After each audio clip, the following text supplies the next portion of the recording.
Hello guys, welcome back. This is Janvi Mehra with you and today we are going to do invitations and replies. Okay. So 12th class का writing section चल रहा है, हम cover कर रहे हैं. Notice writing कर चुके हैं cover, advertisements भी cover कर चुके हैं. तो दोनों जो हैं इस साल 3 marks के आ रहे हैं. वैसे ही invitations and replies है, वो for the year 2021 आपका 3 marks का आ रहा है. ठीक है, नॉर्मली 5 marks का आता है नॉर्मल सिनेरियो में, बट इस साल जो है वो 3 मार्क्स का कर दिया due to the change in the pattern and syllabus for English exam boards 2021. ठीक है, तो इनविटेशंस हमें पता है किसी भी इम्पॉर्टेंट ओकेजन के लिए बनाई जाती है, गेस्ट्स को इनवाइट करने के लिए. ओकेजन्स हो सकते हैं बर्थडे पार्टी, वेडिंग हो गया, वेडिंग एनिवर्सरी हो गया, इनॉग्रेशन हो गया शॉप फैक्ट्री का. ठीक है, कोई सेलिब्रेशन है, कोई अच्छा इवेंट है, उसके लिए इनवाइट करना है. दो टाइप के आपके इनविटेशंस होते हैं, formal as well as informal. ठीक है, सो मेन कैरेक्टरिस्टिक्स क्या होते हैं. ठीक है, हु मतलब कौन लिख रहा है उस इनविटेशन को, तो वो आएगा सबसे पहले, नाम आएगा उस इंसान का. हुम, जिसको वो इनविटेशन दिया जा रहा है, ठीक है, उसका भी नेम लिखते हैं. जैसे हम शादी के कार्ड जब बांटने जाते हैं तो वहाँ लिखते हैं ना कि सब परिवार इनको बुलाया गया है, mister and Mrs Sinha, what ever. ठीक है, तो वो आता है. देन व्हेन, मतलब इवेंट कब है, वेयर कहाँ पर इवेंट है, व्हाट टाइम किस टाइम पर इवेंट है, फॉर व्हाट किस उपलक्ष्य में इवेंट है, मतलब ओकेजन क्या है. ठीक है, शादी है, क्रियाक्रम है, क्या है. ठीक है, तो द ओकेजन, ओकेजन बता दिया. यहाँ पर name of the invitees, invitees वो होते हैं जिनको बुलाया है हमने किसी भी इवेंट में, इनवाइटीज वो होते हैं. ओके, होस्ट कौन होते हैं, जो इनविटेशन दे रहे हैं, मतलब जो इवेंट को ऑर्गेनाइज कर रहे हैं, जो इवेंट को होस्ट कर रहे हैं. देन डेट टाइम प्लेस, वही वेन्यू जो है आपका, प्लेस हो गया, डेट टाइम वेन्यू आपको बताना है. And name of the chief guest और any special invitees in case of any official invitation. Okay, so अगर कोई चीफ गेस्ट आ रहे हैं तो उनको भी मेंशन कर रहा है कि हाँ, ये इनविटेशन में हमने मेंशन कर दिया कि ये चीफ गेस्ट वीआईपी जो हैं वो आ रहे हैं. अब फॉर्मल इनविटेशंस के हम फॉर्मेट पे आ जाते हैं. ठीक है, तो सबसे पहले तो वही नेम ऑफ द होस्ट जाएगा. सबसे पहले है कि each of the following is written in separate line with fonts of varying styles. ठीक है, क्या है, सेपरेट लाइंस में हर एक चीज़ जाएगी और डिफरेंट डिफरेंट फॉन्ट्स भी आप यूज़ कर सकते हैं जब आप अपना इनविटेशन बनाए. ठीक है, तो नेम ऑफ द होस्ट, सबसे पहला लाइन में आएगा नेम ऑफ द होस्ट जो कि इवेंट को ऑर्गेनाइज कर रहे हैं. देन नेक्स्ट लाइन में आपका आएगा नेम ऑफ द इनवाइटी, जिनको इनवाइट किया जा रहा है. Then formal phrase of invitation, फिर स्टार्ट होती है इनविटेशन की बॉडी कि request the pleasure of your benign presence company और seek your auspicious presence on the occasion of my child's first birthday. ठीक है, ऐसे आपकी लैंग्वेज जो है वो स्टार्ट होगी इनविटेशन में. ठीक है, so these are the starting lines. Then date time venue आप बताएंगे कि वही to be held on 25th November at 8 PM in La Grand Hotel, something like that. ठीक है, टाइमिंग आप बता देंगे 8 PM to 10 PM है. ठीक है, और रीज़न मैंने बता दिया आपको. तो ऐसे आप उसकी लैंग्वेज को स्टार्ट करेंगे. जब बहुत सारे इनवाइटीज़ के लिए लिखा जा रहा हो, देखो इनविटेशन की मतलब बहुत सारे लोगों को बुलाया जा रहा है इकट्ठा, तो इनविटेशन में क्या है कि ये जो इनविटेशन है इसको हम थर्ड पर्सन में लिखेंगे. ठीक है, ये इस चीज़ का आपको ध्यान रखना है कि थर्ड पर्सन में लिखेंगे, ही शी करके लिखेंगे, ही शी इट करके लिखेंगे थर्ड पर्सन में. Then in case a VIP is invited तो उनका नाम भी ज़रूर आना चाहिए, चीफ गेस्ट वीआईपी का, उस इनविटेशन में. ठीक है, फिर आप उस वाले इनविटेशन में ना हर इनवाइटी का नाम अलग अलग नहीं डालेंगे. ठीक है, उस इनविटेशन में आप अलग अलग इनवाइटी का नाम ना डाल के कॉमन सा एक इनविटेशन बना देंगे. ठीक है, एड्रेसी का एड्रेस होना चाहिए. ठीक है, और सिंपल प्रेजेंट टेंस में वो आपका इनविटेशन जो है वो लिखा जाएगा. Simple present tense as in first form में लिखा जाएगा, आपका वर्ब फर्स्ट फॉर्म में इनविटेशन लिखा जाएगा. ठीक है, देन सिग्नेचर नहीं आएगा होस्ट का. ये सारे पॉइंट्स है, these are to be remembered if the invitation is done for a lot of invitees. Okay, then the abbreviation RSVP, हमें पता है RSVP हम लिखते हैं, सबसे नीचे जाता है. ठीक है, सबसे नीचे जाता है आपका लेफ़्ट साइड में जाता है, क्योंकि इनविटेशन हमें पता है एक बॉक्स के अंदर होता है. ठीक है, सो RSVP का मतलब क्या होता है, प्लीज़ रिप्लाई. अगर आप आ रहे हैं तो रिप्लाई करें, नहीं आ रहे तो रिप्लाई करें, ठीक है। Is the below on the left with name, phone number, address. RSVP के नीचे आपका खुद का नेम आएगा, जो कि इनवाइट कर रहा है, उसका एड्रेस आएगा, उसका फ़ोन नंबर आएगा। देन आप उसको बॉक्स में पुट करेंगे इनविटेशन को। एक इंडिविजुअल के लिए है इनविटेशन, तो आप इनवाइटी का नाम रख देंगे, मतलब लिखेंगे, इनविटेशन में इंक्लूड करेंगे। फिर these are to be written on run on lines, the sentence is not broken into different words and phrases, ठीक है। सो नाउ एग्जाम्पल जो है फॉर्मल इन्विटेशन का, तो देखो ये आपका एग्जाम्पल है। फटाफट क्या है कि इसमें राजकुमार गुप्ता जो है, इनका एड्रेस दे दिया है, पूरा एड्रेस है, बेंगलोर में रहते हैं। अपने बेटे का इन्होंने इन्होंने क्लियर नहीं करा, इनके लड़के ने क्लियर कराया IIT JEE का एग्ज़ाम, उसको IIT में एडमिशन मिल गया, तो वो पार्टी रख रहे हैं उसके पापा। तो उसके पापा की तरफ से हमको क्या करना है, इन्विटेशन जो है वो ड्राफ्ट करना है।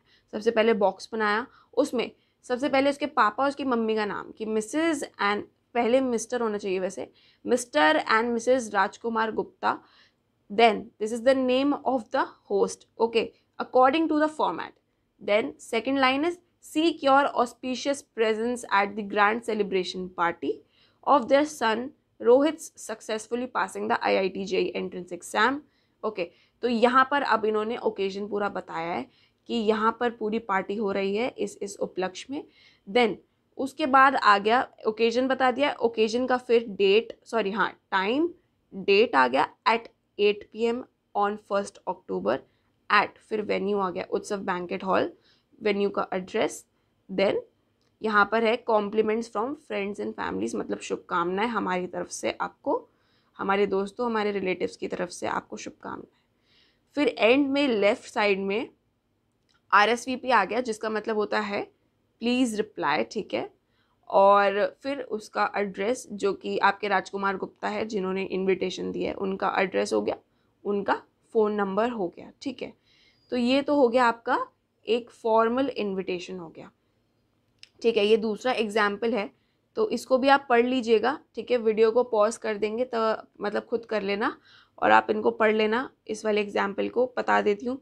बालपीठ रेजिडेंशियल स्कूल है बिलारी में, ठीक है, ऑर्गेनाइज कर रहे हैं अपना एनुअल स्पोर्ट्स डे, तो स्कूल प्रेमाइसेस में। तो हमें 50 वर्ड से कम तक का, मतलब 50 वर्ड्स तक का हमें एक इन्विटेशन को ड्राफ्ट करना है।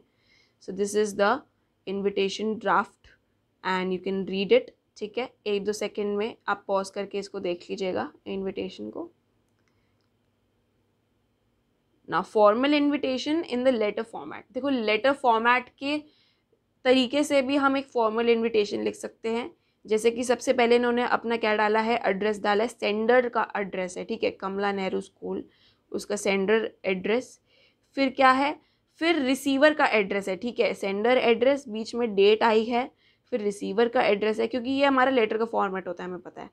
फिर हमारा सब्जेक्ट आया है, तो उसमें लिख दिया इन्विटेशन एज द सब्जेक्ट। फिर सैल्यूटेशन आ गई है, जिसमें सर मैडम आप लिख सकते हैं। फिर body of the invitation, then yours faithfully, जो आपके वर्ड होते हैं, ठीक है। फिर आपका जो है नेम हो गया, SD मतलब कि जो आपका नेम है, उनकी जो डेजिग्नेशन है, नीचे उनकी डेजिग्नेशन आ गई, ठीक है। नाउ इनफॉर्मल इन्विटेशंस क्या होते हैं, तो अब इन पे आ जाते हैं। फॉर्मल हमने कर लिए, इनफॉर्मल पे आते हैं। तो इनफॉर्मल क्या है, written in a letter form में लिखे जाते हैं, इनफॉर्मल फॉर्मेट में लिखे जाते हैं, बिल्कुल ही ऐसे तरीके से यार दोस्तों को लिख रहे हैं, रिश्तेदारों को लिख रहे हैं कि हाँ भाई ज़रूर ज़रूर आना, ये वो, ठीक है। तो इसमें क्या है कि वेरी परसुएसिव, कि अरे यार आपको तो आना ही पड़ेगा, जैसे मम्मी पापा को जैसे रिश्तेदार बुलाते हैं ना कि अरे प्लीज़ कर, कुछ भी करके आ जाना, क्या हो गया, हम करवा देंगे, ये वो। तो ऐसे ही बहुत ही परसुएसिव इन नेचर होते हैं, फर्स्ट पर्सन में लिखे जाते हैं। देखिए, तो इनफॉर्मल में हमें फर्स्ट पर्सन में लिखना है, और जब हमने फॉर्मल बताया था तो उसमें थर्ड पर्सन का इस्तेमाल करेंगे। सैल्यूटेशन में हम लिख सकते हैं डियर, जो भी हमने नेम लिखेंगे किसी का भी, डियर चाची, चाचा, वॉटेवर, ठीक है। कॉम्प्लीमेंट्री में हम लिखेंगे, जो एंड का आता है, योर्स फेथफुली ना लिखकर हम लिखेंगे yours sincerely. Then date of the invitation, जब हम इन्विटेशन दे रहे हैं। सेंडर का एड्रेस हो गया लेफ्ट साइड में, ठीक है। और यहाँ पर हम लैंग्वेज में थोड़ा हेर फेर कर सकते हैं, ठीक है। लैंग्वेज को हम थोड़ा फैंसी बना सकते हैं, इनफॉर्मल बना सकते हैं, ठीक है, वो हमारे ऊपर है इनफॉर्मल में, ठीक है। तो इन्होंने यहाँ पर देखो मार्किंग स्कीम दे दी है 5 मार्क के हिसाब से, बट इस साल 5 मार्क की ना करके 3 मार्क्स में डिवाइड होगा, तो देखो वो अलग बात है, अगले साल काम आ जाएगी, कोई नहीं। चलो, तो अब क्या है, ये टाइप के तो आपके होते हैं इनफॉर्मल इन्विटेशंस, ठीक है। अब हम यहाँ पर आते हैं एक्सेप्टिंग एंड डिक्लाइनिंग, मतलब जब हमें इनविटेशन कोई मिल गया है उसका जब हम रिप्लाई कर रहे हैं, या तो हम उस इनविटेशन को एक्सेप्ट करेंगे या फिर हम उसे डिक्लाइन कर देंगे कि यार सॉरी हम नहीं आ पाएंगे, ठीक है। तो इसमें क्या है कि सबसे पहले तो उन्होंने थोड़े वर्ड्स दे दिए, इंपॉर्टेंट वर्ड्स, कि जो जो आप इंक्लूड कर सकते हैं अपने रिप्लाई में, कि thank you for the kind invitation, it was a great pleasure to be the part of this event, but I regret to inform you that I will be unable to join you, ठीक है। ऐसे कुछ हम लिखेंगे, ठीक है। अच्छा देखो, use the third person they instead of first person. हमें यह है कि मोस्टली आई वी जो है फर्स्ट पर्सन को, इसे हम अवॉइड करने की कोशिश करेंगे, ठीक है। Address of the writer and the date to be written. अब जो रिप्लाई कर रहा है, मतलब जिस गेस्ट के पास हमारा आया था इनविटेशन, वो गेस्ट जब उस इनविटेशन को रिप्लाई करेगा तो उसका हमारा उसका क्या है, एड्रेस जाएगा और उस टाइम की डेट जाएगी, ठीक है। देखो यहाँ पर क्या कह रहे हैं कि जो फॉर्मल आपका रिप्लाई होगा ना, फॉर्मल इनविटेशन का रिप्लाई होगा, उसमें आप आई वी को कोशिश करेंगे कि ना यूज़ करें, और इनफॉर्मल इनविटेशन का जब आप रिप्लाई करेंगे तो उसमें आप आई वी का मतलब फर्स्ट पर्सन का इस्तेमाल कर सकते हैं, ठीक है। नाउ सॉल्व्ड एग्जाम्पल्स, ठीक है, ये सॉल्व्ड एग्जाम्पल है। देखो जैसे फॉर्मल इनविटेशन यहाँ फिर से दी हुई है, ठीक है। वीडियो पॉज करके देख लीजिएगा, एक बारी रीड कर लेना, ओके। नाउ फॉर्मल एक्सेप्टेंस, तो इन्होंने सबसे पहले इन्होंने इनवाइट करा है, वेडिंग एनिवर्सरी में बुलाया है, तो हमें उसका रिप्लाई करना है, ठीक है। रिप्लाई कैसे करेंगे, एक्सेप्ट करते हुए कि हाँ मैं ज़रूर आऊँगा, डेट डाला ऊपर, ठीक है, आपका लेफ्ट हैंड साइड में डेट, फिर body of the invitation, missus and mister Naidu were pleased to receive the invitation for dinner on the occasion of 50th wedding anniversary of Mrs. and Mr. Venkatesh and confirm their participation in the function. Best wishes, Naidus। तो उन्होंने बिल्कुल accept कर लिया formally कि हाँ बिल्कुल हम खुशी है हमें आपका सेलिब्रेशन का हिस्सा बनने में, हम ज़रूर आएंगे, हम कंफर्म कर रहे हैं, ठीक है। तो हमारी प्लेटें आप बुक कर देना, प्लेट्स एज इन केटरिंग वाली, ठीक है। चलिए, अब फॉर्मल रिग्रेट, अगर आप जो है नहीं आ पाएंगे तो आप कैसे मना कर सकते हैं, तो उसकी लैंग्वेज क्या होगी, ठीक है। तो देखो प्यार से मना करना है, ऐसे नहीं कि एकदम ही मुंह पर मना कर दो कि यार मैं तो नहीं आ पाऊंगा, ऐसे नहीं होता। देखो प्यार से मना करना पड़ता है। तो फिर से डेट डाली, लाइन छोड़ी, फिर से बॉडी स्टार्ट करी कि thanks, they thank Mrs. and Mr. Venkatesh for the invitation for dinner on the occasion of their 50th wedding anniversary on this date, this place. However, they express their inability to be present on the occasion due to a prior engagement, ठीक है। देखो इनकी language देखना कितनी मस्त है कि हम वो एक्सप्रेस कर रहे हैं अपनी इनेबिलिटी कि वो नहीं प्रेजेंट हो पाएंगे क्योंकि प्रायरली पहले से ही वो कहीं पर व्यस्त हैं। बेस्ट विशेस, नायडूज। So guys I hope you like this video. यहाँ पर आपको इन्विटेशंस एंड रिप्लाईज क्लियर हो गए होंगे। तो आज हमने formal as well as informal invitations करे हैं कवर, ठीक है, एग्जाम्पल के साथ करे हैं, और इनके फॉर्मल और इनफॉर्मल जो रिप्लाई है उनको भी कवर किया है। सो guys I hope you like this video, ठीक है। वीडियो को पॉज करके आप इनको पढ़ सकते हैं, इन एग्जाम्पल्स को, and I will see you all in my next video. तब तक के लिए बाय बाय, लव यू।